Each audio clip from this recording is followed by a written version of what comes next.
dalam session ini saya ingin bertanya kepada saudara. Apabila kematian itu datang kepada Anda, apakah Anda yakin Anda akan masuk surga? Dan andai kata Anda telah berada di hadapan Tuhan dan Tuhan bertanya, mengapa saya harus mengizinkan kamu masuk surgaku? Kira-kira apakah jawaban Anda? Pertanyaan ini sebenarnya sudah saya tanyakan kepada begitu banyak orang dan ada berbagai jawaban. Ada yang mengatakan, wah saya kalau mati sekarang saya pasti masuk neraka. Ada juga yang mengatakan, saya tidak tahu.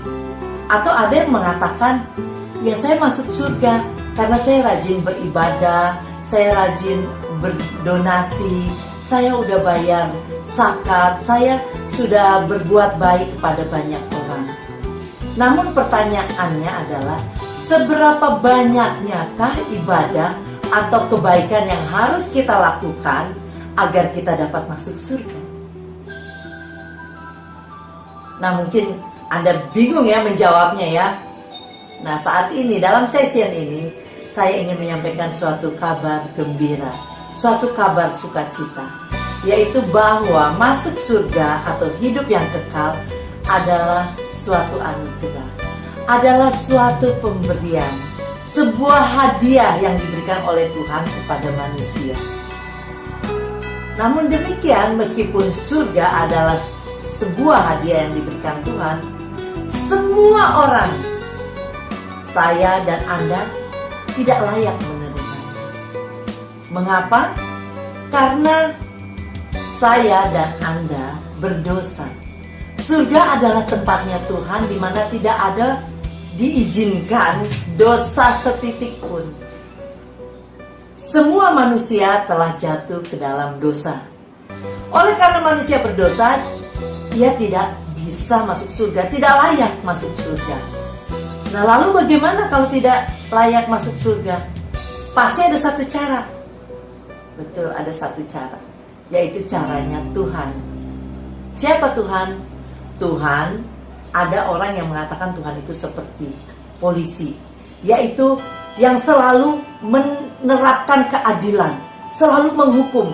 Apabila salah, harus dihukum karena harus menerapkan keadilan. Contohnya seperti polisi, kita lagi buru-buru, misalkan terlambat kuliah atau terlambat kerja, kita ngebut ada lampu merah bablas, polisi nggak akan peduli, pasti ditilang dulu, meskipun kita kasih alasannya.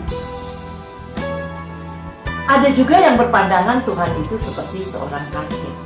Seorang kakek akan memaklumi kesalahan cucunya. Misalkan cucunya yang umur 5 tahun marah terus banting gelas dan gelas pecah. Mungkin dia akan berkata kepada pembantu, mbak, ayo beresin aja ini pecahan kacanya. Udahlah, dia anak kecil, dia belum tahu. Jadi selalu memaklumi. Padahal kita semua tahu kalau marah banting gelas itu harus didisiplin. Tapi yaitu banyak orang berpandangan Tuhan itu maha pemaklum, maha kasih. Jadi menitik beratkan pada kasihnya Tuhan.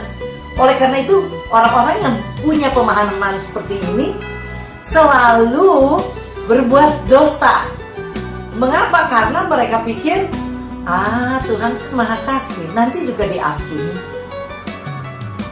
Tapi sebenarnya siapakah Tuhan? Tuhan adalah Tuhan yang adil dan kasih. Adil dan kasih bagaimana ya bisa bersatunya? Ada suatu kejadian di Rusia. Waktu itu di Rusia dipimpin oleh seorang kaisar yang diktator. Dan ada seorang jenderal bernama Samila. Ia ingin menggulingkan kaisar itu karena kaisar itu sangat diktator kepada rakyat-rakyatnya dan banyak rakyat menderita. Nah, jenderal ini karena dia ingin menjatuhkan kaisar, tentu dia dikejar-kejar ya oleh kaisar dan pasukannya. Sehingga ia harus bergerilya dari hutan ke hutan dan ke hutan. Saat ia bergerilya tentu makanan tidak berlimpah, makanan hanya secukupnya bagi ia dan para pengikutnya. Makanan yang secukupnya ini sering kecurian. Akhirnya dibuatlah sebuah peraturan oleh Jenderal Samila ini. Siapa yang mencuri akan dicambuk 50 kali. Suatu hari pencuri ini tertangkap. Akhirnya pencuri ini dibawa untuk diadili. Dan semua pengikut-pengikut Jenderal Samila ini dikumpulkan. Dan tukang cambuk dipersiapkan. Lalu akhirnya dibawalah pencuri ini. Pencuri ini ditutup ya mukanya ya dengan penutup. Dan akhirnya digiring ke tempat untuk dicambuk. Dan algojonya udah siap menyambuk. Dan orang yang membawa pencuri ini membuka tutup kepala si pencuri. Dan ternyata yang mencuri ini adalah ibu dari Jenderal Samila. Semua orang terkejut, terutama sang jenderal. Dia terkejut tidak menyangka ibunya mencuri makanan. Dan terjadi di dalam hatinya suatu kontradiksi. Kalau ia mengizinkan ibunya dicambuk 50 kali, pasti ibunya akan meninggal. Karena ibunya sudah tua. Tapi kalau ia tidak izinkan ibunya dicambuk, berarti ia tidak adil. Karena dia sudah mengatakan si pencuri harus dicambuk. Wah, suatu dilema ya. Dia mengasihi ibunya, tapi kalau dia tidak mencambuk, berarti dia tidak adil. Tapi kalau dia mencambuk, berarti dia tidak mengasihi ibunya. Akhirnya, saudara tahu apa yang keputusan dia ambil? Saat ibunya akan dicambuk, jenderal melepas mantel dirinya sebagai jenderal dan mengenakannya kepada ibunya. Dan mengatakan kepada algojo pencambuk, ya cambuk saya, pengganti ibu saya. Dan algojo mencambuk Jenderal Samila 50 kali. Semua orang menangis ya, terutama si ibu ya, menangis karena harusnya dia yang dicambuk. Tapi anaknya menyerahkan diri untuk dicambuk. Dan rakyat juga terharu karena melihat betapa adilnya sang jenderal sampai menyediakan diri untuk dicambuk. Nah, seperti inilah keadilan dan kasih menjadi satu.